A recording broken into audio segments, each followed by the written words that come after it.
Is there a deal to avoid another shutdown? The latest from Capitol Hill on a plan that could pass ahead of the Friday deadline. Why some are willing to risk everything to migrate to the United States. And we'll break down some of the relationship myths that can harm marriages. All this and more tonight on Faith Nation.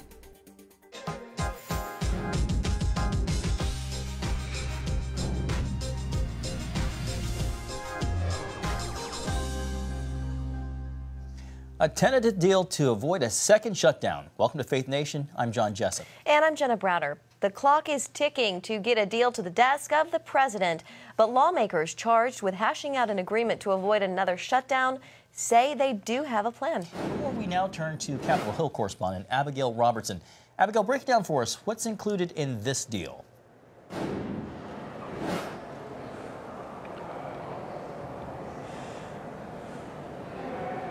Now, this bill has not officially been released, but what we're hearing is that it includes $1.375 billion for some physical barrier on the southern border.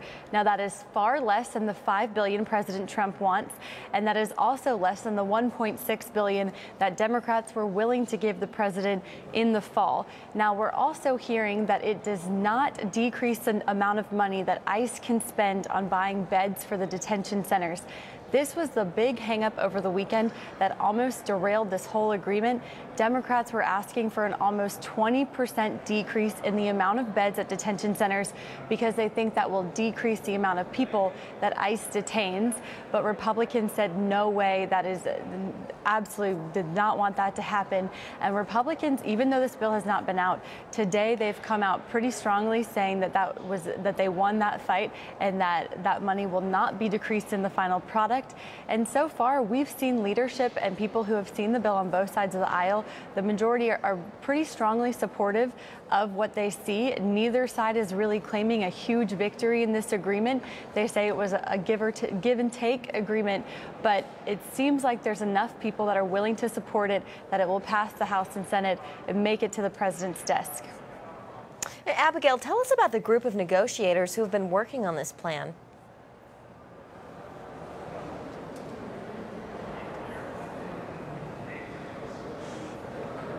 Now, this is a bipartisan group made up of members from the House and Senate Appropriations Committee. There's 17 people on this conference committee. Some of them are from border districts, but these are negotiators here on Capitol Hill. They're appropriators. They do a lot of deal making with the other side of the aisle to cut spending deals on a pretty regular basis. And largely, they've been pretty widely praised by their colleagues here on the Hill for the work they've done to come up with this product. Even some would say against all odds that they would come up with any kind of compromise. But a lot of lawmakers seem pretty pleased with the work that they did to work together and come up with this negotiation. Take a look at what Senator Joe Manchin from West Virginia had to say. I'm very proud of the committee for the work they've done. These are people who've been around for a while that understand the process of give and take. And they come out with the best possible solution, I think. I think it's a start. Basically, if you look in past 2 years, we spent about $1.6 billion, and that was always the question, how much can we physically spend in a period of time? I believe in border security. I think every Democrat and Republican does. They have different ways of coming at it. But this basically continues replacing where it needs to be replaced.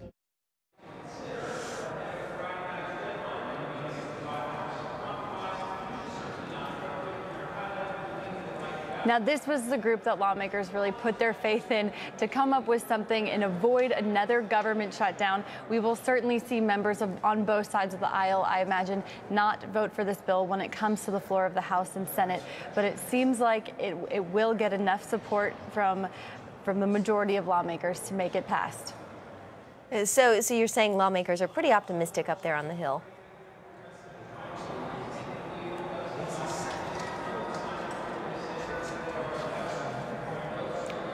Yes, definitely. Senators Schumer and Majority Leader Mitch McConnell, today in their press conference, they both seem to think that this is something that will get passed and hopefully President Trump will sign. Now, who knows what President Trump will do? In last December, he changed his mind after signaling to McConnell that he would sign the bill that the Senate passed. But they do seem pretty hopeful that nobody wants to see a shutdown, and this is a solution that will prevent that. Take a look at what Majority Leader Mitch McConnell had to say. First of all, I hope he signs the bill. One of the things that happens around here is you reach an agreement, and then the deal has to actually be put on paper. And frequently there's a lot of elbowing back and forth after the agreement is reached. I told the president I thought he, as well as all of us, ought to wait until we've actually read the final deal.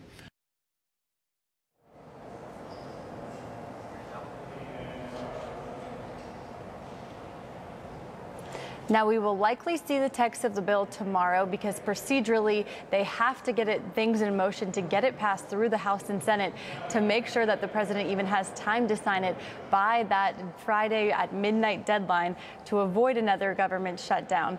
So it's looking like we optimistic, cautious optimism here on the Hill that we will avoid that. Back to you, John and Jenna. Abigail Robertson on Capitol Hill, race to the clock. Well, in a White House cabinet meeting today, President Trump gave his initial reaction to the tentative committee deal. It's always nice to negotiate a little bit, right? So, you know, whatever you get. But I would hope that there won't be a shutdown. I am extremely unhappy with what the Democrats have given us. For more now, we turn to White House correspondent Ben Kennedy. Ben, the president is still holding firm to the border measures he's been pushing since the very beginning, even before that first shutdown.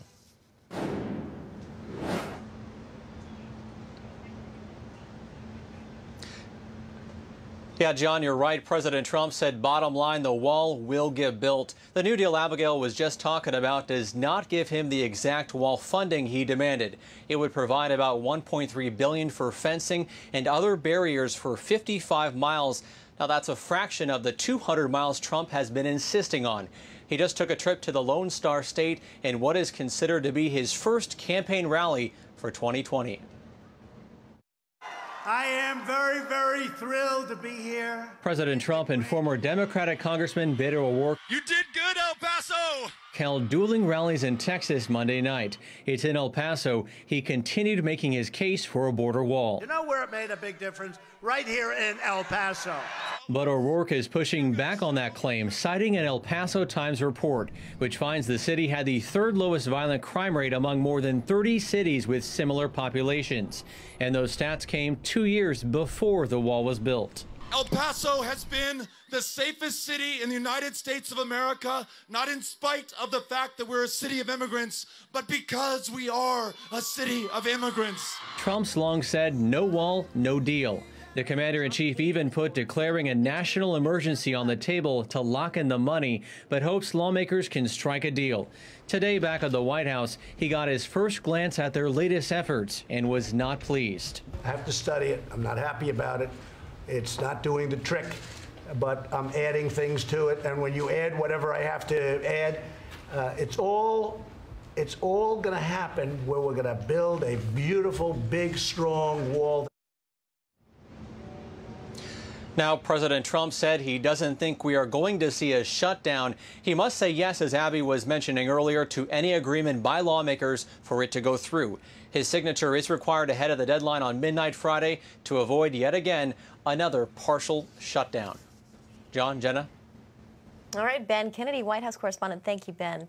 Well, to the debate over abortion, Republican lawmakers in Ohio are once again proposing a pro-life bill outlawing abortion after a heartbeat is detected. But unlike in years past, the state now has a governor who says he will sign the measure into law. The heartbeat bill was twice vetoed by former Ohio Governor John Kasich, who said it would end in costly legal battles for Ohio. But after new Governor Mike DeWine voiced his support for the measure, 2 Republicans introduced the bill back into the House. With 50 co-sponsors joining in, that sets a majority for the Ohio House. Well, Focus on the Family is a leading pro-life voice in the debate over abortion, and they're getting ready to make a bold statement in New York Times Square involving jumbotrons and live ultrasounds. Focus on the Family President Jim Daly joins us now with the big announcement. Jim, good to see you. Thanks for joining us. It's great to be with you. Jim, tell us about this bold move. This is going to ruffle a few feathers, I think. I think it will, but you know, we want to do everything in good taste. I think really what's happened in New York and in Virginia has prompted a response. I mean, these politicians that have overreached, in our opinion, when it comes to reshaping the abortion debate, allowing, particularly in Virginia, where they're promoting infanticide. You know, once a baby is born, if it's not viable outside the womb, or if it's severely handicapped, they're going to let that baby sit on a table, and then the mother and physician decide whether or not to let that baby live. That's not the country we live in. And that's not the law of the land, actually. So we want to raise this issue up, and we're announcing May 4th in Times Square, we're going to do an event, and we want everybody to come and participate if you can. Let's show what it means to be family, what it means to be pro-life. Come out to Times Square. Part of it, we'll have great speakers, we're going to have music, but we're also going to do a live ultrasound of a third trimester baby. And I'm telling you what, with the 4D technology that we have, it looks like a one-year-old picture, a baby of a one-year-old. It's phenomenal. And there is no way a person's going to be able to say that is not a child. It is a child, and we want everybody to see it. Jim, why Times Square? Well, that's the epicenter of everything, right? I think if you talk to anybody in Manhattan, Times Square is where it all happens. And so we're not shy about going there and saying to Governor Cuomo and others, let's look. This isn't adversarial. Let's just take a position. Let's see what an ultrasound looks like. I doubt that they have actually seen one. And so to be able to do that on the jumbo screen, to say, here's a baby of a third trimester pregnancy, look at the definition. These children are viable outside the womb. These children are already fully human. And for the world to see that and to do it in such a way that we can all peer into the womb and see what that child looks like developmentally and every other way, what an awesome sight to see. And then these politicians will have to defend their position. Jim, the timing here is pretty significant. It seems the pro-life community has an especially powerful megaphone right now. Well, it does, and I think, again, it's because of that overreach in Virginia and New York. Unfortunately, there's 6 or 7 other states. Colorado, where I'm at, is one of them, too, that they've rewritten the legislation or passed new bills to expand abortion, all on the basis that the Supreme Court has become too conservative and it might overturn Roe v. Wade. Therefore, we have to strengthen our state laws to allow abortion, the terminating of a baby's life right up until the birth canal. I mean, come on, everybody. This is not right. It's immoral. And I think only 13%, at least one poll that I saw, only 20% of citizens in the U.S. believe that's appropriate. So the people are on our side when it comes to this restriction, that abortion should not happen in the third trimester. And we're ready to talk about it, be very upfront about it. I'm not sure they are.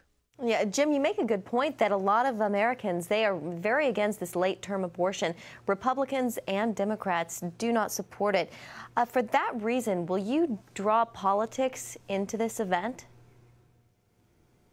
Well, not intentionally. I mean, here's one of the debates when it comes to abortion. We always talk about it being in the political sphere, but let's go back to Roe v. Wade in 1973. This was a moral issue. The courts made this decision, and that brought it into the political sphere. Before 1973, I think most people agreed that abortion was immoral. It was wrong. And they talk about not being able to readdress that law. Well, lots of laws are looked at more than once. Yeah. And if the culture decides this is not appropriate, I think it's time for us to declare that. And I would just say to the Christian community particularly, this is not new. There's nothing new under the sun. This is ancient Rome once again. And Christians were known for saving babies who were thrown out in the garbage heaps to die. That was their form of infanticide. Some experts think that abortion was also popular back then, and they used an herbal medicine to induce labor early so that the woman could abort her child. This is right around the time of Jesus. So this isn't anything new, but it was the Christians who stood up and said, no, everyone human is made in God's image, and we can't destroy innocent human beings. Well, Jim. And I think we're at that inflection point again. Jim, we're going to have to leave it right there. Thank you so much for joining us. Jim Daly, president of Focus on the Family. Thank you. Looking for a better life in the United States. Up next, the hard journey home some Central American migrants are willing to make for the sake of a safer life here in the States.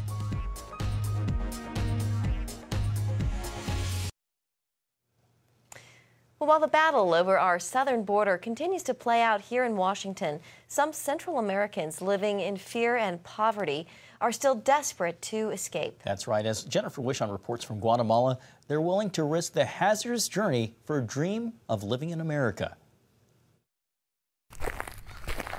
For many Central Americans, their journey to the U.S. begins on a path like this. Tens of thousands leave these bleak neighborhoods with homes made of little more than cardboard walls and dirt floors, places where one of the most promising prospects includes joining a violent gang. Most everyone hoping to escape wants the same thing. A better future, and for them to have what I never had since my childhood. Heidi Garcia Benitez left Honduras with her young daughter and toddler son. Honduras has one of the world's highest murder rates. The State Department cautions Americans against traveling there. Benitez's brother paid a coyote or guide to take them through Guatemala and Mexico to the U.S. border. It was her first time leaving her country. He told me we were going to make a stop here in Guatemala, but he just left me here. He said he was going to run an errand downtown, and he never came back, and he didn't leave me any money. It's the victimizing of these migrants seeking a better life, often discussed by President Trump and other leaders. I never imagined this would happen. I only had a bag with clothes for myself and my children, and our documents. That's all.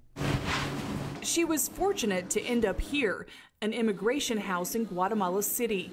Juan Luis Carvajal Tejeda is a Catholic priest who runs it. Each night, as many as 30 people stay here. It's a welcome refuge for migrants headed to the border or back home after being deported. Some of them have already been robbed, abandoned. They are in need. It is the most basic human need to offer a safe place. This is a typical room at the immigration house. It has 10 beds. Immigrants are allowed to stay here for about 2 weeks.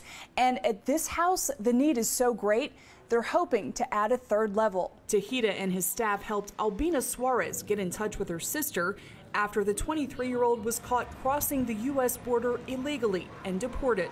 The journey here was hard. There was a stretch of desert where we had no water, nothing to eat.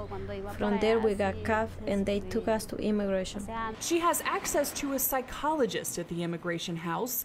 Maria Reyes talks to migrants about their frustrations, any trauma suffered on their journeys, and tries to help get them information or documents they need. Given more than half of Guatemala's population lives in poverty and its children are among the world's most malnourished, Reyes doesn't counsel against trying to achieve a better life. We tell them and remind them of the risks. Luckily, they are alive, but will they be as fortunate this time? We talk about those things, the advantages and disadvantages of making another attempt. Reyes, Tejeda, and many other Central Americans compare this current migration to the U.S. to that from Europe around the birth of the nation. They have a hard time understanding why today's Americans don't welcome Central American migrants as Europeans were once embraced.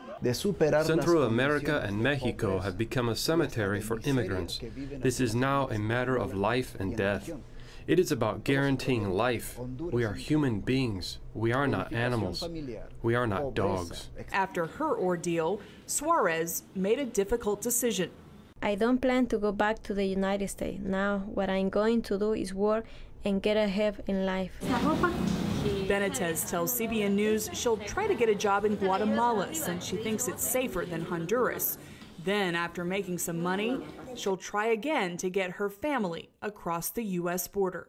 Thankfully, God has not abandoned me. He has not let go of my hand.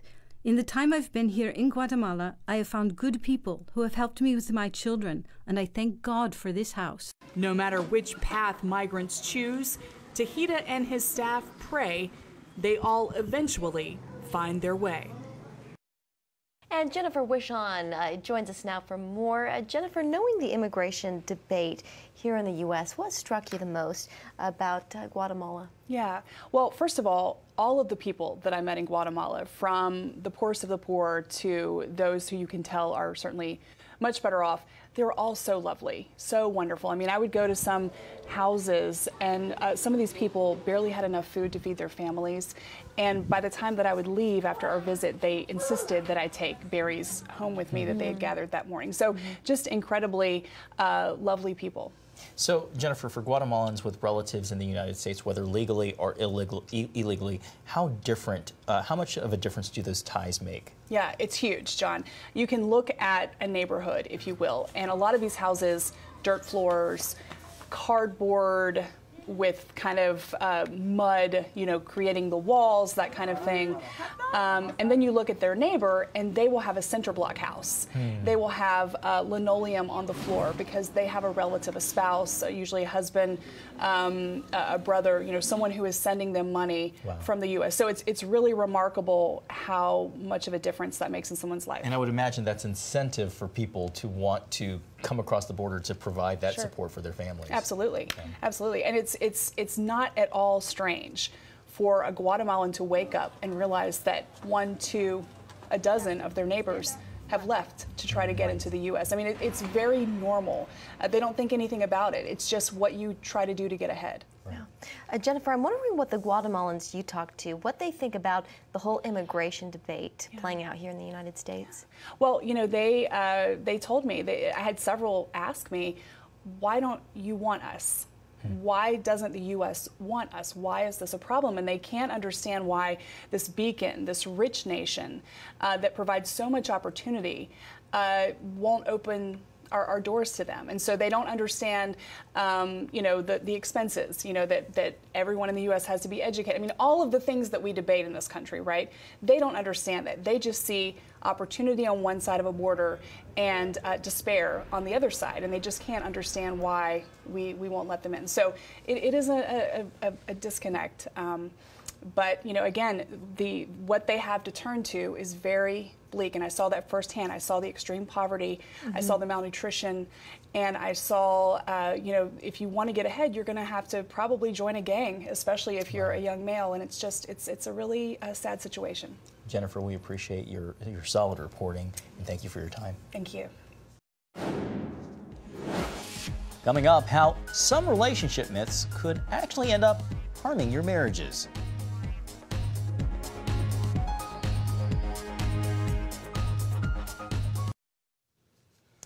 Well, every February 7th through 14th marks National Marriage Week, a time to focus on how the institution impacts culture and strengthens marriages. As Paul Strand explains, experts say to build relationships that last, couples can't just buy into the so-called marriage myths.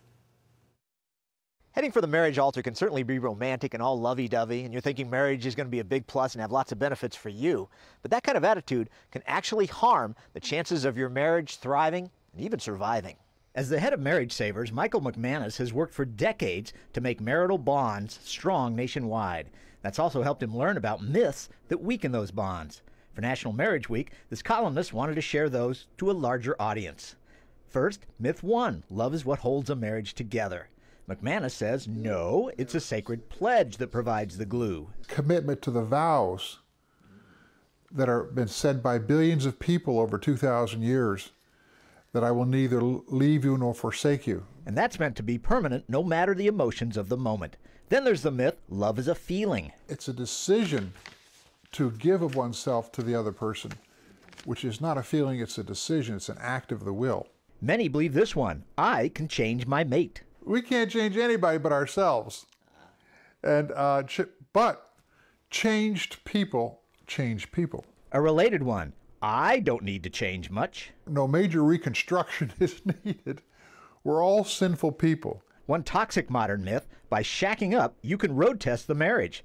This particularly matters because only 400,000 couples were shacking up in 1960, but over 60 years that has surged, reaching 8.5 million last year, most headed for failure. Only 1.5 million got married. What happened to the other 7 million?